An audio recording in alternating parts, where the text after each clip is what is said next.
मखदूम माहिमी, बचपन का जमाना, मां से कहने लगे अम्मी मैं इल्म दीन सीखना चाहता हूं। इतना कहा ना, मां कहने लगी बेटे उस वक्त ऐसे मदरसे नहीं थे जैसे आज घर के दरवाजों पे मदरसे। हमें तो इल्म की कदर ही नहीं रह गई। कोई कहता मौलवी, वो कहता ज़कात खोर जा रहा है, कोई तालिब इल्म कहता चंदा खोर जा रहा है। शर्म नहीं आती यार? ये वो जा रहे हैं जिनके कांधे पे मुस्तफा के दीन का बोझ रखा हुआ है। हमें तो इनके कदमों की खाक उठा के चूमनी चाहिए थी, और हमने इन्हें गालियां बकना शुरू कर दी। उलमा फरमाते हैं, बुजुर्गों ने फरमाया, जो उलमा की तौहीन करे वो कुछ और चेक ना करे बल्कि अपना नसब चेक कर ले जा करके। उलमा की वही तौहीन करेगा जिसका नसब अच्छा नहीं होगा। ये याद रखिए।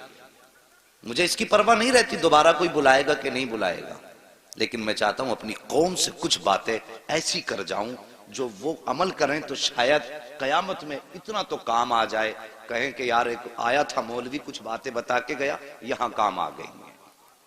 मेरा अपना मिजाज है। तो कुछ लोग उलमा को गाली देते हैं, आज घर घर मदरसे हैं, लेकिन उस वक्त मदरसा पास में किसी के नहीं था, दूर दूर मदरसे होते थे शहरों में। माँ मैं पढ़ने के लिए जाना चाहता हूं। हमारी माँ बहनें भी बैठी, ये भी सुने। माँ ने कहा बेटे तुम चले जाओगे तो मेरा काम कौन करेगा? यतीम थे, बाप का साया नहीं था। बेटे तुम चले जाओगे तो हमारे पास कौन रहेगा? कहते हैं मां मैं इल्म के बगैर नहीं रह सकता।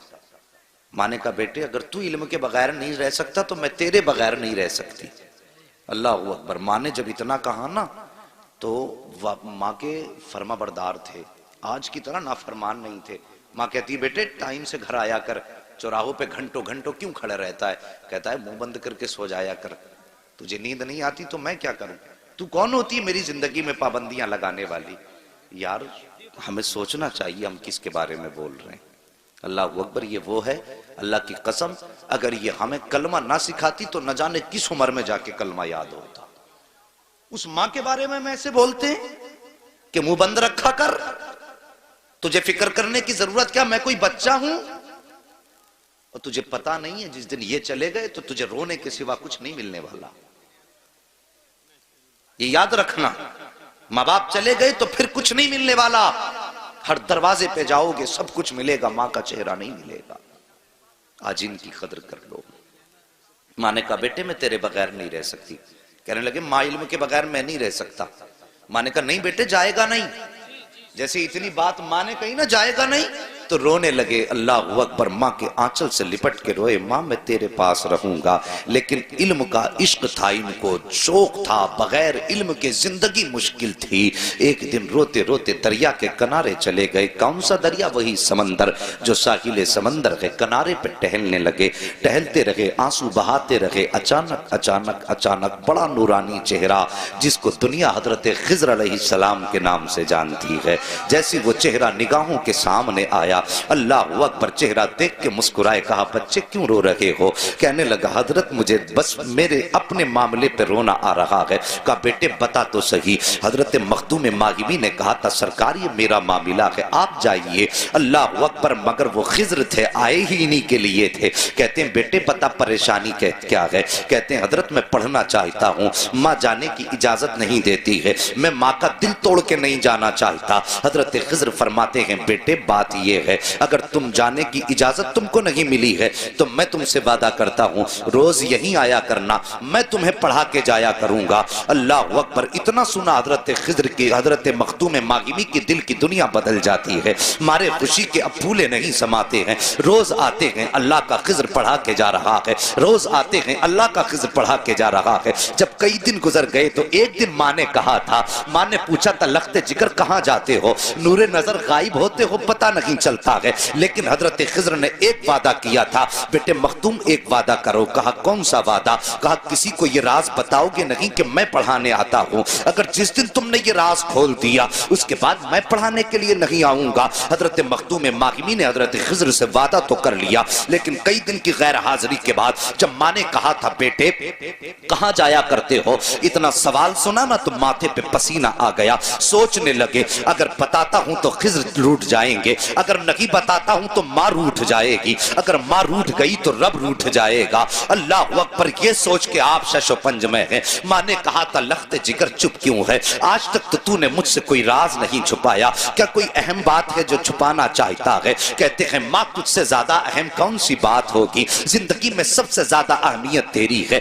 मां ने कहा बेटे फिर बता तो सही कहां जाता है? हजरत मखदूम मागिमी की आंखों में आंसू भर आए। उधर खिज़्र की जुदाई, उधर तालीम से दूरी का जब मंजर सामने आया, आंख में आंसू आए। कहने लगे मां आज तूने पूछा है तो बताता हूं, मैं कहीं और नहीं जाता। दरिया के किनारे एक शख्स आता है जो मुझे इल्म दीन पढ़ा के जाया करता है। मां ने इतना सुना बेटे की पेशानी चूमी और चूम के कहा था बेटे आज के बाद मैं तुझे रोकूंगी नहीं, रोज तालीम हासिल करने के लिए जाना। इतना सुना चीख निकली मखदूम मागिमी की। कहते हैं मां जिस खजाने के लिए जाता था अब वो खजाना मेरे हाथों से जा चुका है। मां ने कहा था बेटे क्या कोई पढ़ाने वाला रूठ गया है या कोई गलती तुझसे हो गई है? कहते हैं मां तुझे कैसे बताऊं, जो मुझे पढ़ाने आता था उसने वादा किया था कि अगर ये राज किसी को नहीं बताओगे तो रोज पढ़ाने आया करेंगे, जिस दिन बता दोगे उसके बाद पढ़ाने नहीं आएंगे। ए मां आज ये राज तुझसे बयान कर दिया है। मां आज मुझे पढ़ाने वाला नहीं आएगा,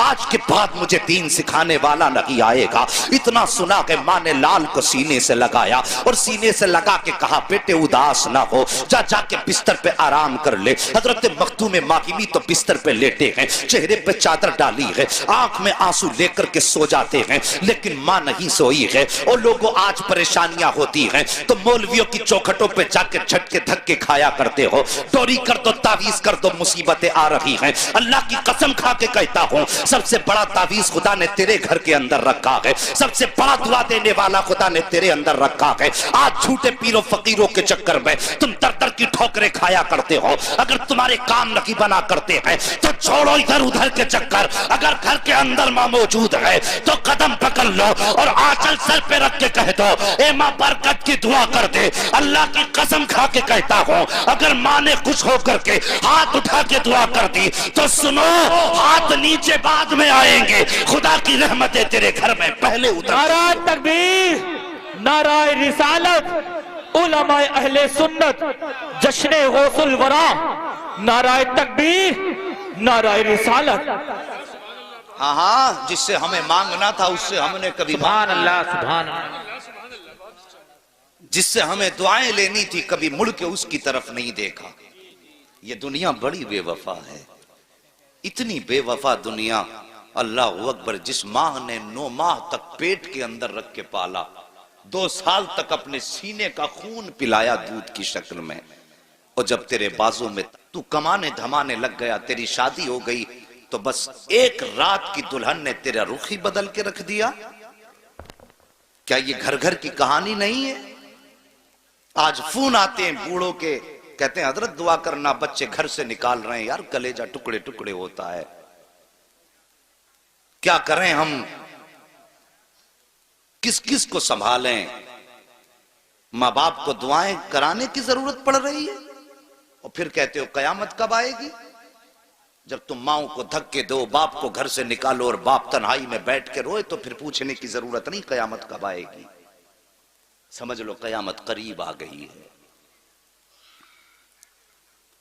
तुमने होश क्या संभाला, 2 रुपए कमाने क्या लग गए? तुम तो परदेश बैग हाथ में लेके चले, बीवी से कहा ठीक है इतने दिन बाद आऊंगा। बूढ़ी मां दरवाजे पे बैठी रही, एक बार बेटा मुड़ के मेरी तरफ देख ले। हमने उसके बुढ़ापे की तरफ पलट के भी नहीं देखा। और तुझे क्या लगता है तेरी जो जेब में आके पैसा गिरता है ये तेरी मेहनत का सबब है? अल्लाह की कसम ये तेरी मेहनत का सबब नहीं है, तेरे माँ बाप की दुआओं का नतीजा है। और जाते जाते तूने जिन्हें सलाम तक ना किया, ये उनकी दुआओं का फल है जो आज तू अपनी जिंदगी में दौलत की शक्ल में देख रहा है। और कभी घर से जाते वक्त मुड़ के एक बार बूढ़ी माँ को भी देख लिया कर। परदेश से आया करे डायरेक्ट, बीवी बच्चों में तो तुझे रहना ही है। वो माँ जो रात और दिन ये नहीं सोच सोच के नहीं सोती, पता नहीं बेटा किस हाल में होगा। मैंने एक साहब को बयान करते सुना, वो अपनी कहानी बता रहे थे। कहने लगे हजरत मैं परदेश में था, तबीयत खराब हुई, दूसरे मुल्क में था, जब मैं वापस आया मेरी मां ने मुझसे कहा, बेटे इतने महीने पहले बता तेरी तबीयत खराब हुई थी। गौर करो, मां ने कहा बेटे इतने महीने पहले तेरी तबीयत खराब हुई थी। बेटा कहने लगा, हाँ मां तुझे कैसे पता? कहने लगे, बेटे मेरा दिल नहीं लग रहा था, मुझे ऐसा लगा जैसे मेरा बेटा परेशानी में है। यार अल्लाह ने मां के दिल को तुझसे इतना करीब किया कि तू 7 समंदर पार, तेरे पेट में दर्द हो तो मां का दिल बेचैन हो जाता है। फिर तुझे एक बार भी उस मां की याद नहीं आती? तू परदेश जाए तो उस मां की जबान नहीं सूखती तेरे हक में दुआ करते करते। बीवी बच्चे तो ये सोच के सो जाते हैं अब 8 दिन बाद आएगा तो इतना पैसा लाएगा, लेकिन मां जब लेटती है कहती है अल्लाह मेरी खैर है, मेरे बेटे को सलामत रखना। आज हम उन माओं से दुआएं नहीं लेते। अल्लाह अकबर, तवज्जो है आपकी? अल्लाह आपको सलामत रखे। मैं अर्ज कर रहा था, हजरत मखदूम माहिमी बिस्तर पे लेट गए, मुंह पे यूं चादर डाली और लेटे। अल्लाह अकबर, मां ने आंचल उठाया, मेरे मालिक मेरे बेटे के तालीम के गैब से असबाब मुहैया फरमा दे। मां का इतना कहना हुआ। अगला दिन जब आया हजरत खिज़र अलैहिस्सलाम को वो वक्त जब आया ना जिसमें जाते थे हजरत मखदूम पाक, तो वो वक्त याद आया। कहने लगे चल यार आज खिज़र तो नहीं आएगा, उस जगह को चल के देख लें जिस जगह पे वो आने वाला बैठ के पढ़ाया करता था। ये इश्क था तालीम से मखदूम माहिमी का। अल्लाह अकबर, ये इश्क था उनका। कहते चल उस जगह को देख ले। ये सोचा, दिल में ख्याल आया चल निकलते हैं। जब घर से निकले, जब पहुंचे उस जगह पे तो हर दिन का मामला ये था, आप पहले जाते थे बाद में खिज़र आते थे, लेकिन आज जब गए हैं ना तो पहले खिज़र आके उस जगह पे खड़े नजर आ रहे हैं। हजरत खिज़र अलैहिस्सलाम को जब देखा है, अल्लाह अकबर, मखदूम माहिमी दौड़ के गए, कदमों से लिपट जाते हैं। मेरे मोहसिन बता तो सही, तूने तो वादा किया था कि अगर मैं वादा तोड़ूंगा तो वापस नहीं आना है, फिर बता आज किस लिए आए हो? मखदूम पाक के इतने जुमले सुने सरकार हजरत खिज़र अलैहिस्सलाम कहते हैं, बेटे मैं तुझे पढ़ाने नहीं आया हूं और ना ही आज के बाद पढ़ाने आऊंगा। कहा हजरत फिर किस लिए आए हो? कहा सुन, याद कर जब तू कल मां के आंचल से लिपट के रोया था, तेरी मां ने हाथ उठाए थे? हाँ उठाए थे। कहा रब ने मुझे हुक्म दिया था, ए खिज़र अब तक तो तेरी ड्यूटी ये थी कि तू हर दिन दरसगाह के तौर पे पढ़ाता, लेकिन तूने ये वादा किया है कि तू पढ़ाने नहीं जाएगा। उधर मां ने हाथ उठा दिए हैं कि अल्लाह मेरे बेटे की तालीम के गैब से असबाब मुहैया फरमा। मालिक चाहता क्या है? का सुनो मखदूम, रब ने हुक्म दिया है, ए खिज़र जाओ जमीन पे चले जाओ और जाके मेरे मखदूम को सीने से लगा लो। जितनी वुसात उसके सीने में है एक बार सीने से लगा करके सारा इल्म मेरे मखदूम माहिमी के सीने में अता फरमा। अल्लाहु अकबर।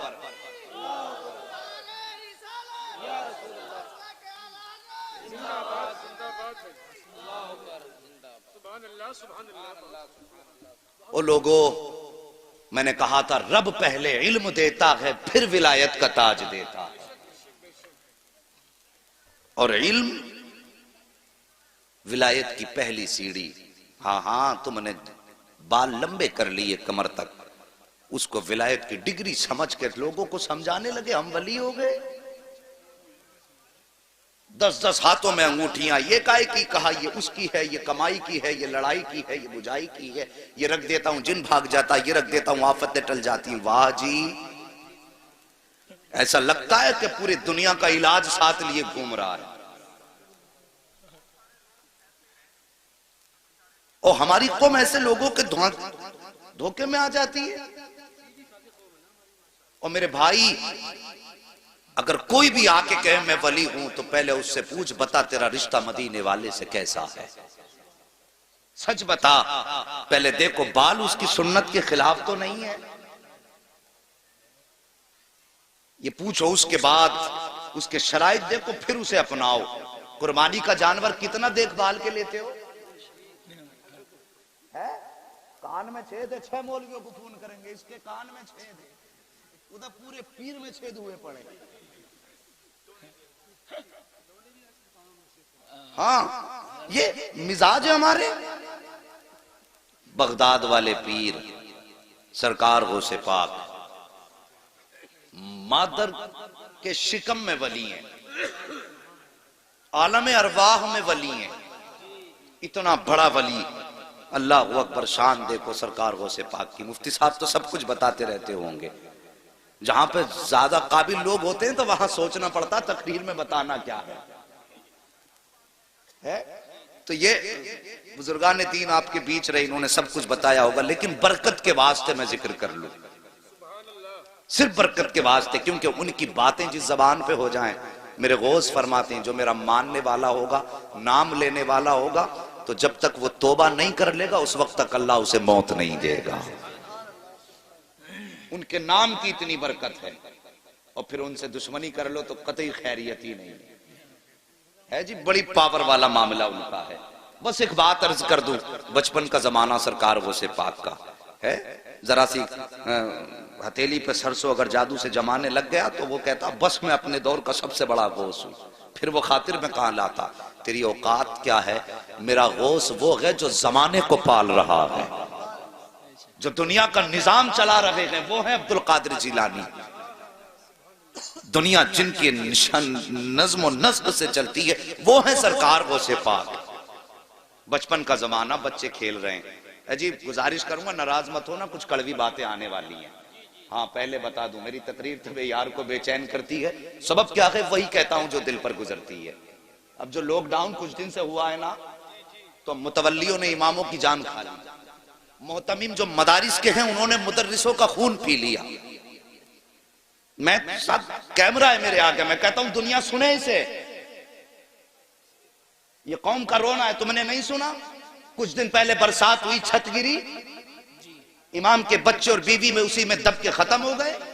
ये कौम करोड़ों करोड़ों रुपए मस्जिद में तो लगा देती है, इमाम के हुजरे तक का इंतजाम नहीं कर सकती, और फिर कहते हैं हमने तरक्की की है। क्या खाक तरक्की की है जो तुम्हें 5 टाइम अल्लाह की बारगाह में लेके जाता है, तुम उसकी छत तक नहीं बना सके? एक मुफ्ती साहब मुझसे कहने लगे, लॉकडाउन में 5 लाख का चंदा करके दिया मदरसे वालों को, 5 लाख का, और मदरसे वालों ने यह कह के कुछ नहीं दिया कि इस टाइम लॉकडाउन है, तुम्हें कुछ नहीं दिया जा सकता। शर्म नहीं आती? मैं तो सबकी बात करता हूं, चाहे वो ऊपर का मामला हो या नीचे का हो, किसी का हक न मारा करो, किसी का हक न मारा करो। अभी कुछ दिन पहले अखबार में एक तस्वीर और आई, किसी हाफिज ने फांसी लगा के अपनी, वो मर गया। बात ये नहीं उसने अच्छा किया या बुरा किया, बहस इससे नहीं कि वो गलत किया या सही, बहस ये है कि यार कौम ने एक इमाम को कितना मजबूर कर दिया कि वो बच्चों के चेहरों के भूख के असरात ना देख सका। फिर वो कौम कहे हमने तरक्की की है तो झूठ बोलती है वो कौम। कितनी मजबूरी लगी होगी उस बाप के सामने जिसने बच्चों के होते हुए फांसी पे लटकना गवारा किया। क्या कभी किसी ने उसके दर्द के बारे में सोचा? सोशल मीडिया पे ये फोटो डाला गया तो हमारी कौम के काबिल लोगों ने कहा जी ये गुनाह कर बैठा।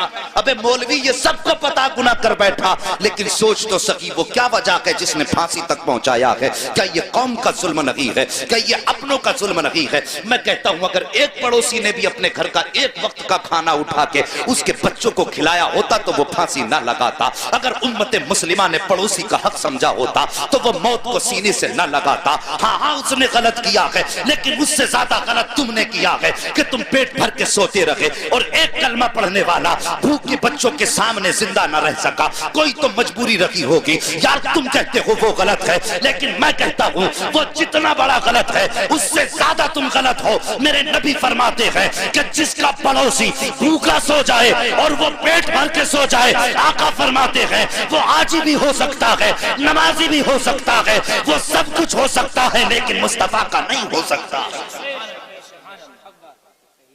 ये कड़वा सच है, इसे सुनिए और समझिए। हमने ऐसे हालात बना दिए। अल्लाह अकबर। और लोगों कदर करो और भूखों का ख्याल रखो। मैं समझता हूं अमीरों से कई गुना ज्यादा हमारे गरीब अच्छे हैं। कम से कम गरीब का पड़ोसी फाके से तो नहीं सोता। ये हमने अक्सर देखा है, जिनको अल्लाह ने दौलतें दी उन्हें चुगलखोरी से फुर्सत नहीं। दिन भर यही कहते हैं वो मेरी दौलत को देख के चल रहा, वो मेरी गाड़ी को देख के चल रहा, मुझे इसे देख के चल रहा। जब पेट भरा होता है तब आदमी चुगली करता है, और जब भूखा होता है तो फिर उसे बच्चों के लिए कमाने की फिक्र होती है। भूख की फिक्र, वो सॉरी चुगली की फिक्र, नहीं होती, सिर्फ भूख की फिक्र होती है। जब आदमी पेट भर के खा लेता है ना, फिर दुनिया भर की पंचायतें लेके बैठता है। ये बात मेरी याद रखना चाहिए। सरकार वो से पाक, बचपन का जमाना गुजर के जा रहे, बच्चों के साथ खेल रहे, लेकिन उनका खेल ऐसा नहीं था जैसे हम लोगों का है। वो अल्लाह वाले थे, उनका खेल भी ऐसा था जिसमें जिक्र इलाही होता था। हाँ हाँ, करामतें खूब सुनते हो, लेकिन कुछ उनकी जिंदगी से, सीरत से भी हासिल करो।